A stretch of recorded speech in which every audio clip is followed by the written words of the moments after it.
गल करते हैं अमृतसर दी जिथे एक बार फिर तो ड्रोन दिखाई दिते ने। पाकिस्तानी सरहद ते यह ड्रोन दिखाई दिता है। पिंड भरोवाल च रात वेले यह ड्रोन नजर आया। हालांकि बीएसएफ के जवानों ने तुरंत इस दे वल फायरिंग की। पुलिस ते बीएसएफ के वलों फिलहाल सर्च ऑपरेशन चलाया जा रहा है। तो पुलिस ते जो बीएसएफ के जवान ने उन्होंने दे वलों फिलहाल जिस थान ते ड्रोन देखा गया है उत्थे आण जाण दी मनाही लोकां नूं कर दित्ती गई है ते सर्च ऑपरेशन चलाया जा रहा है। अमृतसर दे विच जिथे ड्रोन नजर आया है पाकिस्तानी सरहद ते पिंड भरोवाल दे विच ड्रोन नजर आया है। अमित साडे सहयोगी ज्यादा जानकारी लिए जुड़े ने। अमित, एक बार फिर तो ड्रोन नजर आया है, लगातार इस तरह दी गतिविधियां वध रही ने, की कुछ जानकारी है पूरी? जी बिल्कुल अमृत, राती 12:10 का समय है जो बीएसएफ के ਜਿਹੜੇ जवान है पेट्रोलिंग कर रहे थे उस वेले पाकिस्तान वालों एक ड्रोन भारत की सरहद विच दिखाई दिता। जो उस तो बाद 20 ਤੋਂ 25 राउंड तक बीएसएफ के जवानों वालों फायरिंग की गई। हालांकि उस वेले ड्रोन गायब हो गया, लेकिन इवें मन्निया जा रहा है कि ड्रोन भारत की सरहद के विच ही डिगा है, क्योंकि देर रात का ज्यादा अंधेरा होने करके बीएसएफ के जवान उस वेले सर्च नहीं कर पाए। लेकिन सवेरे इस बारे पुलिस को सूचना दी गई। पुलिस की भारी बल उत्थे पुज्या है और आस पास के एरिया के विच सर्च की जा रही है, लेकिन हाले तक ड्रोन नहीं मिला है।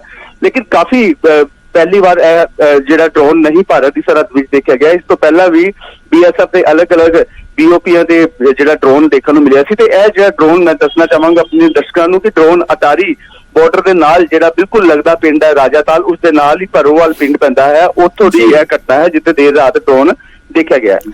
जी अमित, शुक्रिया फिलहाल इस पूरी जानकारी दे लई। तां भरोवाल दे नेड़े ये ड्रोन देखा गया है। रात वेले जिवें ही ड्रोन ते नजर पई तां बीएसएफ के जवानों ने तुरंत फायरिंग की। हालांकि हुण फिलहाल सर्च ऑपरेशन चलाया जा रहा है।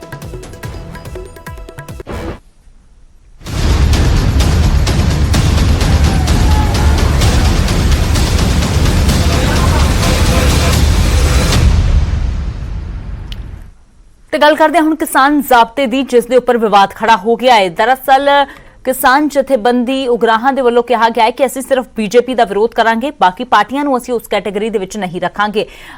तां जोगिंदर सिंह उगराहां ने कहा कि वड्डी लड़ाई बीजेपी के खिलाफ है। हालांकि उन्होंने बाकियां नूं भी प्रचार करन तो बचण दी सलाह दित्ती है।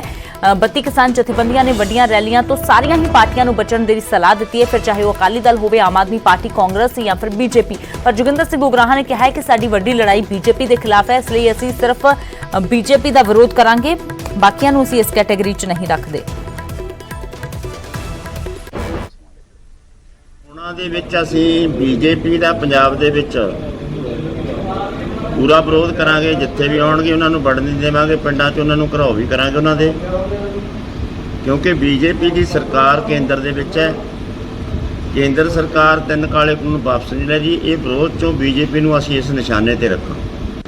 ਜਿਹੜੀਆਂ ਦੂਜੀਆਂ ਉੱਥੇ ਵਿਰੋਧੀ ਪਾਰਟੀਆਂ ਨੇ, ਭਾਵੇਂ ਕਿਰਦਾਰ ਉਹਨਾਂ ਦਾ ਇਹਨਾਂ ਵਰਗਾ ਹੀ ਆ, ਪਰ ਉਹਨਾਂ ਨੂੰ ਅਸੀਂ ਇਸ ਕਟਹਿਰੇ 'ਚ ਨਹੀਂ ਰੱਖਾਂਗੇ।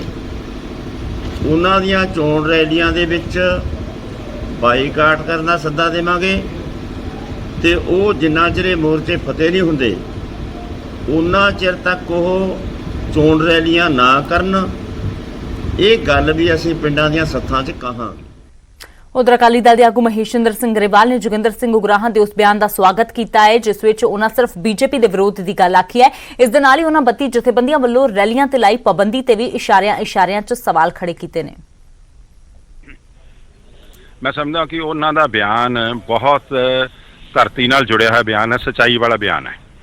उन्होंने स्पष्ट यह गल की है उगराहां साहब ने कि जिहड़ियां पार्टियां ने भारतीय जनता पार्टी तो बिना जे किसान जथेबंदियां उन्हों का भी विरोध करनगियां तो फिर मैं भी काली भेट भी काली वाली गल होगी, तो चंगे तो माड़े का फर्क कोई नहीं है। वो कहते दूसरिया पार्टियां ने हो सकता साढ़े कई गल्लां ते साझ ना होवे, पर अज वो साडी मदद कर रही ने तो वह भी भारतीय जनता पार्टी के विरुद्ध लड़ रही ने। जी सब तो वड्डी उन्होंने गल कही है, मैं समझदा कि जेडे साडे कोल इत्थे धरनियां च आके बैठ रहे हैं उहदे विच अकाली सोच वाले भी आ रहे हैं, होर पार्टियां की सोच वाले भी आ रहे हैं। जे असीं ऐ लीक खिंचांगे तो यह बहुत ही बदकिस्मत वाली गल होगी।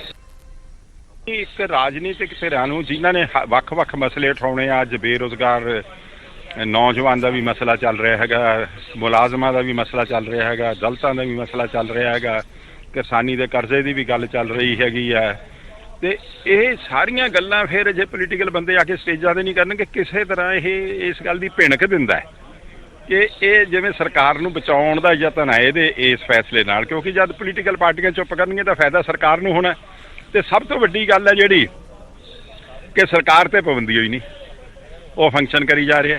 ਸਾਰੀ ਗੱਲ ਵਿੱਚੋਂ ਇਹ ਪ੍ਰਭਾਵ ਜਿਹਾ ਜਾਂਦਾ ਹੈਗਾ ਕਿ ਜਿਵੇਂ ਇਹ ਅਕਾਲੀ ਦਲ ਨੂੰ ਰੋਕਣ ਲਈ ਇਹ ਫੈਸਲਾ ਕੀਤਾ ਗਿਆ। ਮੈਂ ਸਮਝਦਾ ਮੇਰੀ ਜ਼ਾਤੀ ਰਾਏ ਹੈ ਤੇ ਰਾਜੇਵਾਲ ਸਾਹਿਬ ਕਿਉਂਕਿ ਸਾਡੇ ਜ਼ਿਲ੍ਹੇ ਦੇ ਵੀ ਆ, ਮੈਂ ਸਮਝਦਾ ਮੇਰਾ ਹੱਕ ਵੀ ਆ ਉਹਨਾਂ ਤੇ। ਉਹਨਾਂ ਨੂੰ ਇਹ ਮੈਂ ਜ਼ਰੂਰ ਕਹੂੰਗਾ ਕਿ ਇਹ ਗੱਲਾਂ ਨਾ ਜਿਹੜੀਆਂ ਹੈਗੀਆਂ ਇਹ ਦੀਰਘ ਵਿਚਾਰ ਕਰਨਾ ਚਾਹੀਦਾ।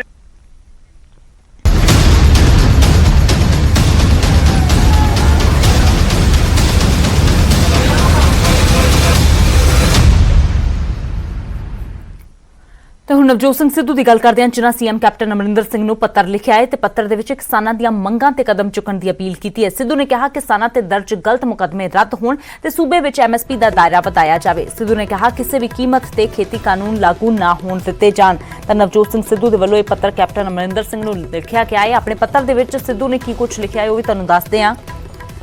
ਸਿੱਧੂ ਨੇ ਲਿਖਿਆ ਕਿ 32 ਕਿਸਾਨ ਜਥੇਬੰਦੀਆਂ ਵੱਲੋਂ ਚੁੱਕੇ ਮੁੱਦਿਆਂ ਨੂੰ ਤੁਹਾਡੇ ਧਿਆਨ ਵਿੱਚ ਲਿਆਉਣਾ ਚਾਹੁੰਦਾ ਹਾਂ ਤੇ ਜ਼ਰੂਰੀ ਐਕਸ਼ਨ ਲੈਣ ਦੀ ਬੇਨਤੀ ਕਰਦਾ ਹਾਂ। ਪਹਿਲੀ ਮੰਗ ਹੈ ਕਿ ਕਿਸਾਨਾਂ ਦੇ ਖਿਲਾਫ ਨਾਜਾਇਜ਼ ਅਤੇ ਨਿਰਾਧਾਰ ਤੌਰ ਤੇ ਦਰਜ ਹੋਏ ਪਰਚੇ ਰੱਦ ਕੀਤੇ ਜਾਣ ਅਤੇ ਸਰਕਾਰ ਇਸ ਦੇ ਲਈ ਕੋਈ ਢੰਗ ਤਰੀਕਾ ਅਪਣਾ ਸਕਦੀ ਹੈ। ਦੂਜਾ, ਕਿਸਾਨਾਂ ਦੇ ਅੰਦਰ ਫਸਲ ਖਰੀਦ ਤੋਂ ਪਹਿਲਾਂ ਲੈਂਡ ਰਿਕਾਰਡ ਯਾਨੀ ਫਰਦ ਦੀ ਜੋ ਸ਼ਰਤ ਰੱਖੀ ਹੈ ਉਸ ਨੂੰ ਲੈ ਕੇ ਡਰ ਹੈ। ਮੈਂ ਨਿੱਜੀ ਤੌਰ ਤੇ ਵੀ ਮੰਨਦਾ ਹਾਂ ਕਿ ਇਹ ਨਾਜਾਇਜ਼ ਸ਼ਰਤ ਹੈ ਤੇ ਕੇਂਦਰ ਵੱਲੋਂ ਦਿੱਤਾ ਗਿਆ ਬੇਇਨਸਾਫੀ ਵਾਲਾ ਹੁਕਮ ਹੈ, ਕਿਉਂਕਿ ਸਾਂਝਾ ਮੁਸ਼ਤਰਕਾ ਖਾਤਾ ਹੋਣ ਕਰਕੇ ਮਾਲਕੀ ਦਾ ਕਲੀਅਰ ਰਿਕਾਰਡ ਨਹੀਂ ਹੈ। ਇਸ ਸ਼ਰਤ ਨੂੰ ਠੇਕੇ ਤੇ ਜ਼ਮੀਨ ਲੈ ਕੇ ਖੇਤੀ ਕਰਨ ਵਾਲੇ ਕਿਸਾਨਾਂ ਦੇ ਖਿਲਾਫ ਹੈ, ਜਦਕਿ ਬਹੁਤ ਸਾਰੇ ਜ਼ਮੀਨ ਮਾਲਕ ਵਿਦੇਸ਼ਾਂ ਦੇ ਵਿੱਚ ਰਹਿੰਦੇ ਨੇ। ਇਸ ਤੋਂ ਇਲਾਵਾ ਫਰਦ ਵਾਲੀ ਇਹ ਸ਼ਰਤ ਕਿਸਾਨਾਂ ਨੂੰ ਏਪੀਐਮਸੀ ਮੰਡੀ ਤੋਂ ਦੂਰ ਤੱਕ ਦੇਵੇਗੀ, ਕਿਉਂਕਿ ਪ੍ਰਾਈਵੇਟ ਮੰਡੀ ਦੇ ਵਿੱਚ ਇਸ ਤਰ੍ਹਾਂ ਦੀ ਕੋਈ ਬੰਦਿਸ਼ ਨਹੀਂ ਹੋਵੇਗੀ। ਇਸ ਬੇਇਨਸਾਫੀ ਦੇ ਖਿਲਾਫ ਲੜਨਾ ਜ਼ਰੂਰੀ ਹੈ। ਅਸੀਂ ਕਿਸਾਨਾਂ ਦੇ ਲਈ ਬਹੁਤ ਕੁਝ ਕੀਤਾ ਹੈ, ਸਾਨੂੰ ਇਸ ਤੋਂ ਵੀ ਵੱਧ ਕਰਨ ਦੀ ਜ਼ਰੂਰਤ ਹੈ। ਪੰਜਾਬ ਨੇ 2021-22 ਲਈ ਆਪਣੇ ਬਜਟ ਦਾ 10.9% ਹਿੱਸਾ ਖੇਤੀਬਾੜੀ ਲਈ ਰੱਖਿਆ, ਜਦਕਿ ਦੂਜੇ ਸੂਬਿਆਂ 'ਚ ਇਹ ਹਿੱਸਾ 6.3% ਹੈ। ਅਸੀਂ 5,810 ਕਰੋੜ ਦੀ ਕਰਜ਼ ਮਾਫੀ ਦਿੱਤੀ ਹੈ। ਇਸ ਤੋਂ ਇਲਾਵਾ 520 ਕਰੋੜ ਰੁਪਏ ਹੋਰ ਕਰਜ਼ ਮਾਫੀ ਦੇ ਲਈ ਜਾਰੀ ਕੀਤੇ, ਪਰ ਸਾਨੂੰ ਇਸ ਤੋਂ ਵੀ ਵੱਧ ਕਰਨਾ ਚਾਹੀਦਾ ਹੈ। ਅਸੀਂ ਕਿਸੇ ਵੀ ਕੀਮਤ ਤੇ ਤਿੰਨੋਂ ਖੇਤੀ ਕਾਨੂੰਨ ਸੂਬੇ 'ਚ ਲਾਗੂ ਨਾ ਹੋਣ ਦਈਏ। ਪੰਜਾਬ ਸਰਕਾਰ ਨੂੰ ਨਿਗਮਾਂ ਦੇ ਰਾਹੀਂ ਦਾਲਾਂ ਤੇ ਤੇਲ ਬੀਜਾਂ ਦੀ ਖਰੀਦ ਕਰਨੀ ਚਾਹੀਦੀ ਹੈ, ਜਿਨ੍ਹਾਂ ਤੇ ਖੇਤੀਬਾੜੀ ਕੀਮਤਾਂ ਤੇ ਭਾਅ ਕਮਿਸ਼ਨ ਦੇ ਵੱਲੋਂ ਐਮਐਸਪੀ ਐਲਾਨੀ ਜਾਂਦੀ ਹੈ। ਖੇਤੀ ਵਿਭਿੰਨਤਾ ਦੇ ਲਈ ਹੋਰ ਫਸਲਾਂ ਤੇ ਐਮਐਸਪੀ ਦੇਣੀ ਚਾਹੀਦੀ ਹੈ। ਕੋਆਪਰੇਟਿਵ ਸੰਸਥਾਵਾਂ ਦੀ ਮਦਦ ਦੇ ਨਾਲ ਸਟੋਰੇਜ ਸਮਰੱਥਾ ਕਿਸਾਨਾਂ ਦੇ ਹੱਥ ਦੇ ਕੇ ਕਾਰਪੋਰੇਟਸ ਤੇ ਨਿਰਭਰਤਾ ਘਟਾਉਣੀ ਚਾਹੀਦੀ ਹੈ। ਨਵਜੋਤ ਸਿੰਘ ਸਿੱਧੂ ਪੰਜਾਬ ਕਾਂਗਰਸ ਪ੍ਰਧਾਨ। ਤਾਂ ਸਿੱਧੂ ਦੇ ਵੱਲੋਂ ਇਹ ਚਿੱਠੀ ਕੈਪਟਨ ਅਮਰਿੰਦਰ ਸਿੰਘ ਨੂੰ ਲਿਖੀ ਗਈ ਹੈ।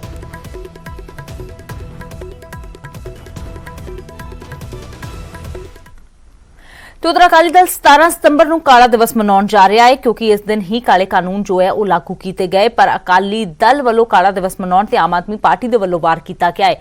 ਕੁਲਤਾਰ ਸੰਧਵਾ ਨੇ ਕਿਹਾ ਕਿ ਅਕਾਲੀ ਦਲ 17 ਸਤੰਬਰ ਨੂੰ ਪਛਤਾਵਾ ਦਿਵਸ ਮਨਾਵੇ ਤੇ ਆਪਣੇ ਚਿਹਰੇ ਤੇ ਕਾਲਖ ਮਲ ਕੇ ਇਹ ਪਛਤਾਵਾ ਦਿਵਸ ਮਨਾਵੇ। ਕੁਲਤਾਰ ਸੰਧਵਾ ਨੇ ਕਿਹਾ ਕਿ ਹਰਸਿਮਰਤ ਕੌਰ ਬਾਦਲ ਜੇਕਰ ਖੇਤੀ ਆਰਡੀਨੈਂਸਾਂ ਤੇ ਦਸਤਖਤ ਨਾ ਕਰਦੇ ਤਾਂ ਫਿਰ ਕਿਸਾਨਾਂ ਦੇ ਕਾਲੇ ਦਿਨ ਨਾ ਆਉਂਦੇ, ਪਰ ਹੁਣ ਕਿਸਾਨਾਂ ਦੇ ਕਾਲੇ ਦਿਨ ਲਿਆ ਕੇ ਕਿਹੜੇ ਮੂੰਹ ਦੇ ਨਾਲ ਅਕਾਲੀ ਦਲ ਜੋ ਹੈ ਉਹ ਕਾਲਾ ਦਿਵਸ ਮਨਾਉਣ ਜਾ ਰਿਹਾ ਹੈ। ਅਕਾਲੀ ਦਲ ਨੂੰ ਪਛਤਾਵਾ ਦਿਵਸ ਮਨਾਉਣਾ ਚਾਹੀਦਾ ਹੈ।